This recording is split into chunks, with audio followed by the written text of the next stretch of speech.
You guys have been together for almost 9, 10 years now, and you've been through a lot of rough times, but what do you attribute that kind of longevity to? I think we all love music. I mean, ultimately that's what it is. That's what it is for myself, and I'm sure the same for everyone else. I mean, you know, there's ups and downs in life in general, and there are times that like this business gets really frustrating, the music business. But it's the love of you know, writing songs and performing songs live that sort of carries you through those times when you know, other things seem to be kind of frustrating. What parts of the These business? guys are the only friends I have. At least you got two. The only friends who don't want money from you. Two friends and a brother. Right. What parts of the business are frustrating? What are the most frustrating parts? I mean, it all changes. I mean, there's like I think, you know, there's it's like, first of all, this is like, you know, we're artists. This is what we do. We love music, and it's an incredible gift, incredible blessing to be able to do this and make a living doing it. But it is also a business, you know. I mean, it's also a way that we do make a living, and it also affects a lot of other people's, you know, ability to make a living, you know, from the record company to management and everything. So it being a business, I think in every business, whether you're making records or you're making gears for cars or ball bearings or jet fighters, you know, business can be frustrating, and at times it can even seem to overshadow, you know, the beauty of like, you know, the musical part seems to at times almost be the smaller component of the equation, and it's just like, you know, it's sort of those times like, you know, you have to fall back on your love of the music that like carry you through, and you know. Has there ever been a time when you felt the band might not make it? Never.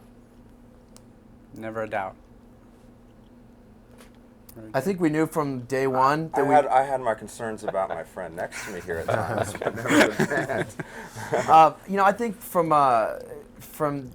the moment that all four of us started playing music together, it sounds kind of egotistical to say this, but we knew beyond a shadow of a doubt that we were going to be one of the best bands in the world, and that we would be one of the biggest bands in the world. And I think it's something we all knew as young kids growing up, and it's just sort of, when we, you know, convened as a group, it was like we were with a group of four people who shared that same belief and that same goal and that passion, and it's like carried us through, you know. And just as like we don't have any question or any doubt as to whether we can, you know, get back to the level that we were, you know, used to playing at. I mean, it'll take work, you know, the kind of work that we put in the earlier days of our career, you know, reconnecting with fans and that, because ultimately it's been our fans and our music that have like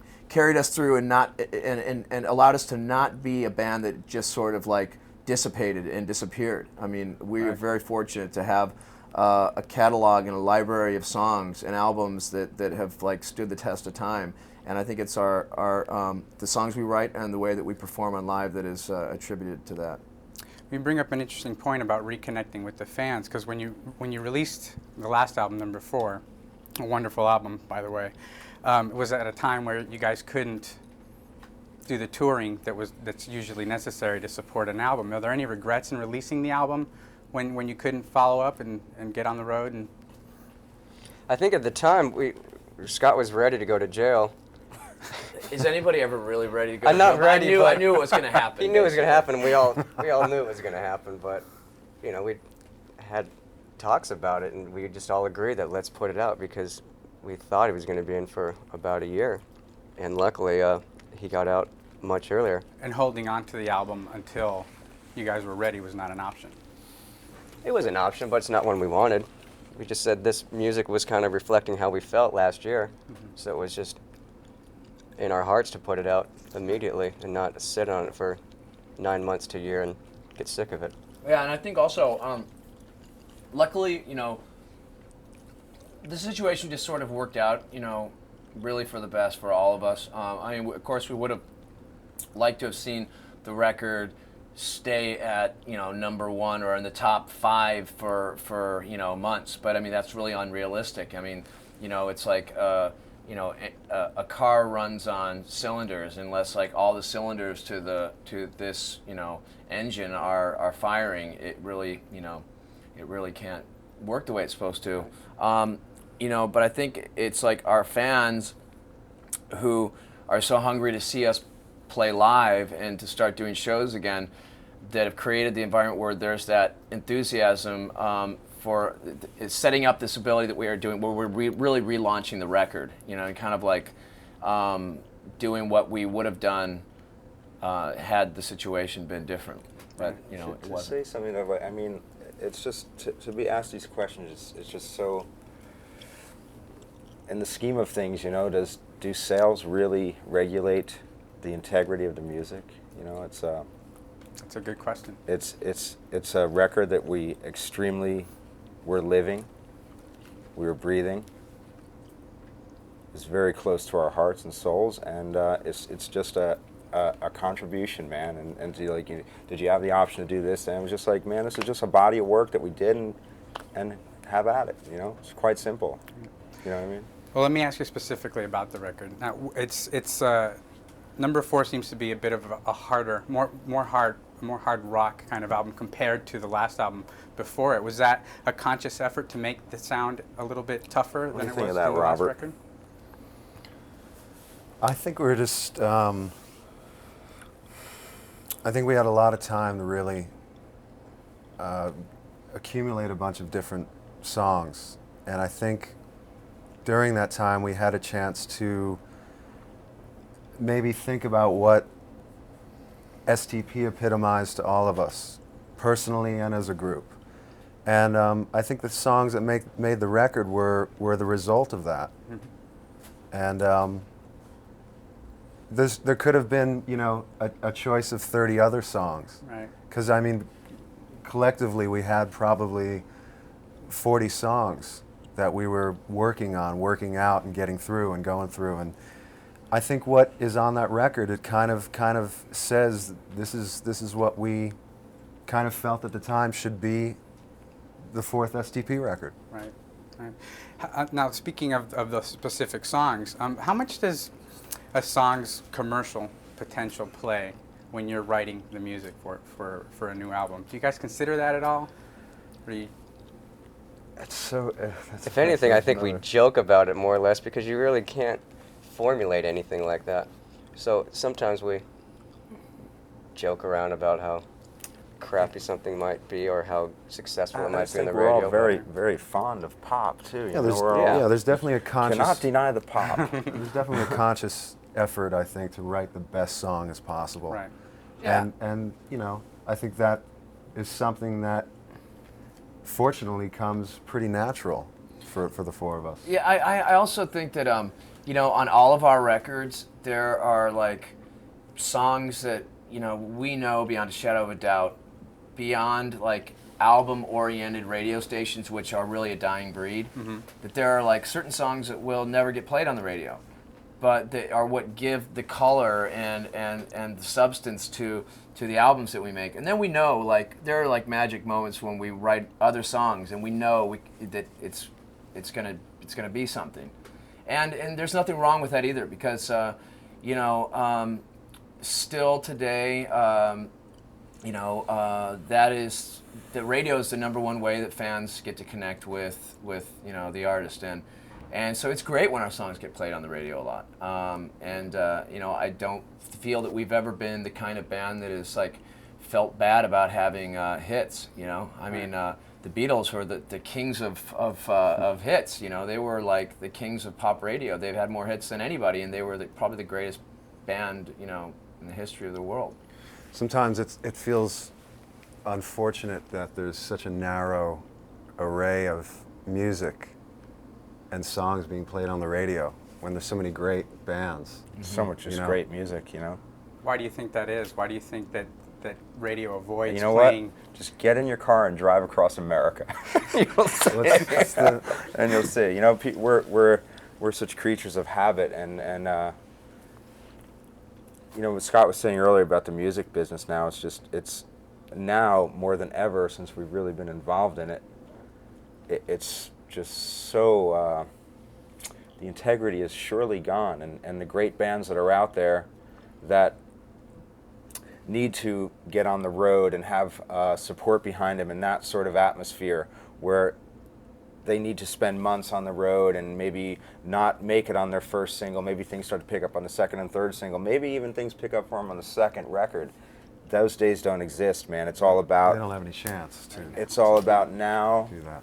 how much beans are we going to be able to count at the end of this gig, and Yeah. it's really a shame, man. Until there's another like independent label explosion, there won't be many new bands. Unfortunately, there won't be many new bands having the opportunity to, having a fair shake at things, because it is. I mean, look at like what gets played on MTV for the most part, and what gets played on radio, and it's all hit driven. And I don't even necessarily think it's what the kids are really as into as much as it might be. That's what people are programming people to feel that they should be into. It's well said, programmed. I think that when we first came out, there was a whole different social and political and economic environment that doesn't exist now. I mean, in the 90s, like, things have really been pretty good in general. I mean, of course, not every aspect of society is, but if things are pretty good, people have a lot more money. There is, as far as like the whole social economic scheme of things is better, and because of that, I think it makes it easier for the record industry and the entertainment industry in general to sort of put out feel-good sort of songs that don't really, because they feel that everyone is just kind of okay, And once the environment changes, and there'll be bands that are kind of echoing the discontent of young people, like there was when we came out. Then the environment will probably change again, and rock and roll will have a little bit more importance, and bands that are a little bit more obscure, you'll be hearing them on the radio again. But I don't know. I think a few things have to change, before that happens. In that same vein, I read a quote from you, Scott, recently from a magazine article where you were quoted during a Dragonfly show, a surprise show at the Dragonfly Club, where you said, "We decided to do a rock and roll show because there aren't any bands left that play rock and roll." And you still believe that's true, obviously. Yeah, for the most part, I think that's true. I mean, of course, there are some rock and roll bands, and there are still some great rock and roll bands that are legends that are still playing, and still, still very, amazing. I think Aerosmith's probably one of the bands that I would rather see play live, over anybody. But I think what people are calling rock and roll now and rock music is not really the essence of what turned us on to rock music. It's like some whole other thing, and I don't know. I mean, the guitars are loud and they're distorted, but I can't really say that it's it's not what we're about, really. What was it that turned you guys on to rock and roll? Just lovers of music, man. It's the magic of AM radio, being a kid.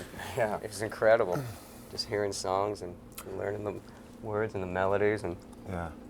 I think it was a different time, too. I mean, it was when, So pure, man. guitar-oriented, music was in the forefront. Right. And, guitarists really mean a lot still.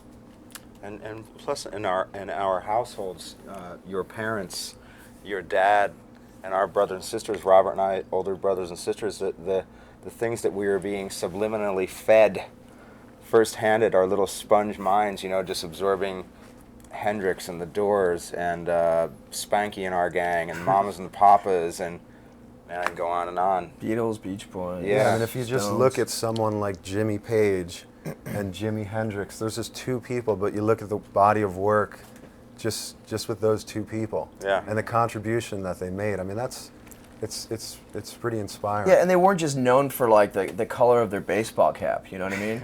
And it's like they were iconic and still are, figures that like influenced the whole world of, pop culture. And they were allowed to, because they were allowed to like make records and make albums that weren't like being judged on how many singles successful singles they had. people were able to like find out what they were really about, and so their personality came out, and you know, I don't know, I just think that isn't really all that prevalent today. Yeah, even though times have changed, it is nice to know that people still realize they still realize that they look at what we have to offer as something that is, you know, not necessarily that, but close to that, getting in the same vein of having that same kind of contribution. Do you think there'll be a shift in what people are interested in again? Will it come I back love what to you where were it was talking where you about the other began? night. This whole hopeful, this whole resurgence of this indie thing. What will bring back the more integral bands to the forefront here, where you know, I hope something happens to where the majors are knocked down a little bit with their puppeteers and Mouseketeers.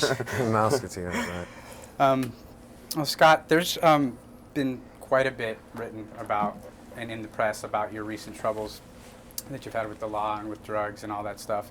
Does it make you angry or upset you when the press speculates behind the reasons that these troubles have come up in your life?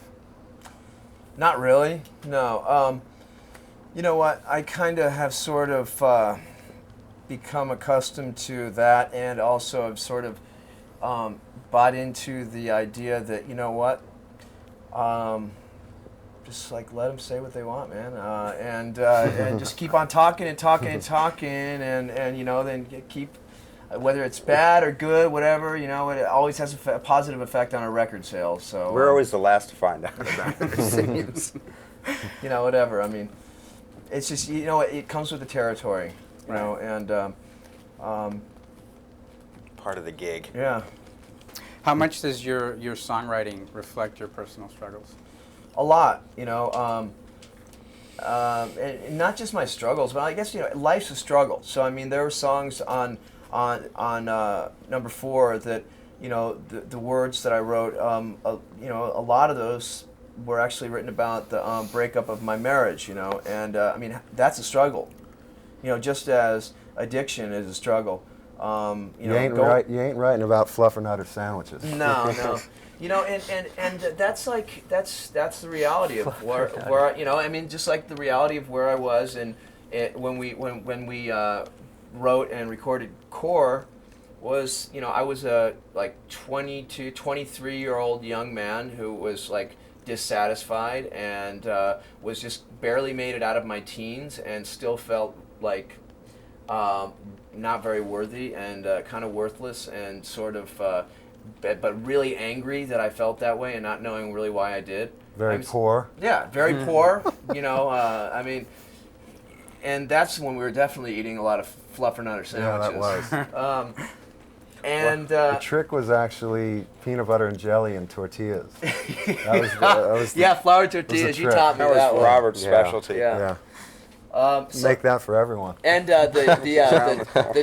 He did, too. the canned tuna patty sandwiches. Right, You get right. the bread and the egg Yeah, and the bread. tuna fish Yeah. and the herbs, and you fry it up in a pan Yeah. and you like make burgers out of it. Go a long way.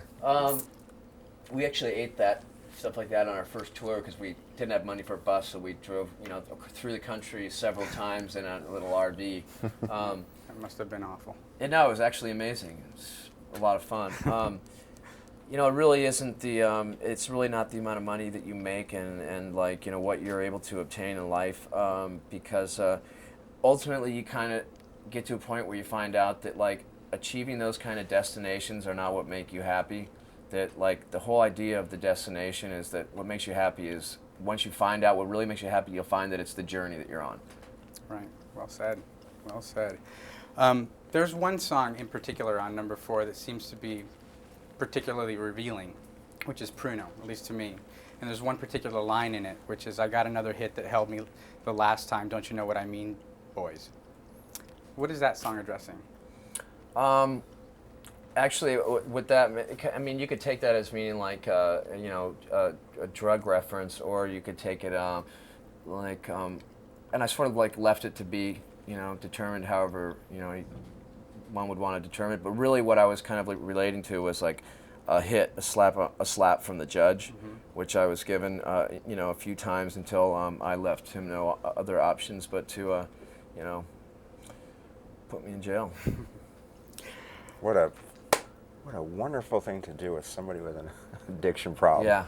There's another issue right That's there. another one. What is the issue? Oh, the issue is, Our country has better prison systems and educational systems. yeah, and that they're 90% of those housed are in for are drug users, drug offenders, and that in a lot of states, people that are sentenced to the mini maximum penalty system actually get out of prison after those who have committed violent crimes, even murder and rape. A person who has committed murder and rape is able to get out on parole on a 15-year sentence in 5 years in a lot of states. And because of the minimum maximum law, a lot of people who are just in for drug-related crimes serve their entire sentence. And if that's just not absolutely... I know some of these cats here behind the camera smoke weed, man, so couldn't be you. I might be sending you a cake, man. You know, and a lot of it has to do with the whole prison industrial complex and the fact that so many prisons have become privatized over the last, you know, couple decades. And so the state and those private industries are making a lot of money from basically slave labor. So when the crime rate drops, you know, who are they going to put in there? But, you know, there's always drug problem. There has been since, you know, since man.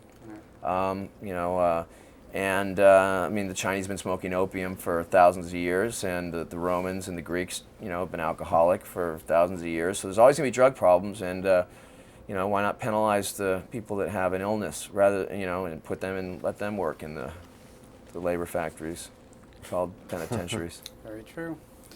Well, on a little bit of a lighter subject here, have you guys had any time to go back into the studio since getting back together here? And Yeah, We we did. just went in the studio this past weekend. We did a recut Break On Through from The Doors with Ray Manzarek and Robby Krieger, which was a really wonderful great session, experience. man. It was really nice. where are we gonna see that song? It's going to be on a compilation, Doors CD. Doors Tribute album. Yeah. A bunch of other bands have contributed. I was going to say we'd like to say tracks. it'd be out this summer, but they've been working on it for About Maybe very while. well. 30 years.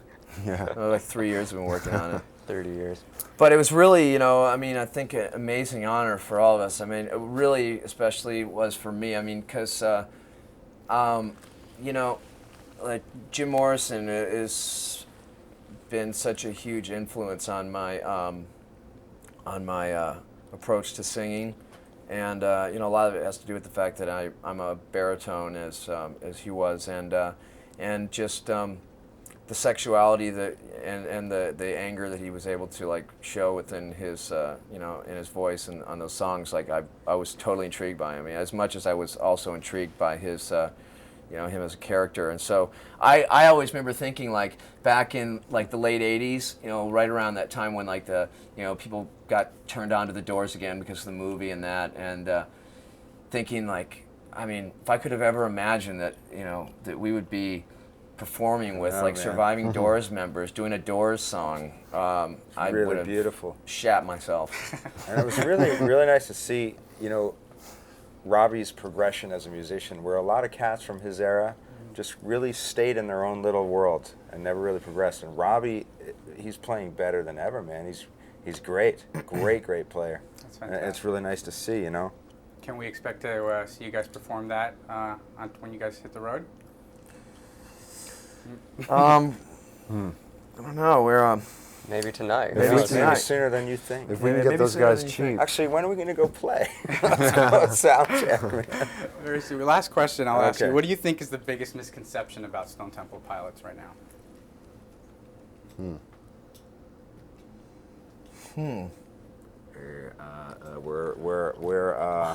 there was We're pinnipeds. I don't know. I mean, That we're broken up. yeah, probably. Yeah, I hear that a lot. We're never really broken up. We just kind of take long breaks in between. Long naps. Long naps. It's hibernation time. Yeah. Well, lucky for us, you're not broken out. That's Yeah. awesome. No, I'm absolutely not. I'm just lazy, man. I dig staying at home. I'm actually enjoying. Lazy. I'm really enjoying the band and being around you kooks right now. Yeah, it's a lot of fun, man. I It is. forget, like, I get into my own little rut, you know. I mean, of what my life is, and I've gotten a little bit older, so I kind of like get comfortable when I get into this little rut of like my day is the same. My fiance really bums out on me like a couple times a week, like. Everything you do is the same every day. You wake up at 7:30 in the morning. You go to the gym. You eat at this one of two places, and then you You go eat do the same this. thing It's every like day. Creature of habit, the man. same thing, you know. Yeah. So like when we're like together and we're working, and there's like other, you know, our personalities to feed off of, and like there's the excitement of the music. It sort of, you know, it's like a, you know, B12 shot in the ass. Kretz, say hi to my wife. Of course. Hi, Julie. I love you. Hope you're watching. Anyone else want to say hello? Hi, Sherry. Well, my Hi, Kristen. fiance's. Everybody's here. girls are right So you downstairs. say hi to her. Hey, when you Mark walk and out. Kathy, my friends in Hawaii. Hope you're watching. Yeah, in case my parents are watching, I love you, Mom and Dad, and to all of our fans, you guys are the best. You've Yeah. been there for us and with us since the very, very beginning, and you've been like the most amazing and loyal fans that you know, a few numbskulls like us could ever have, and we appreciate that. We're And gonna we'll be- see you this summer. We'll be putting Scott's address up on our website. And we're going to have a little party at his house. We'll have everybody over, so stay tuned, and that'll be... They're blinking on the bottom of your computer.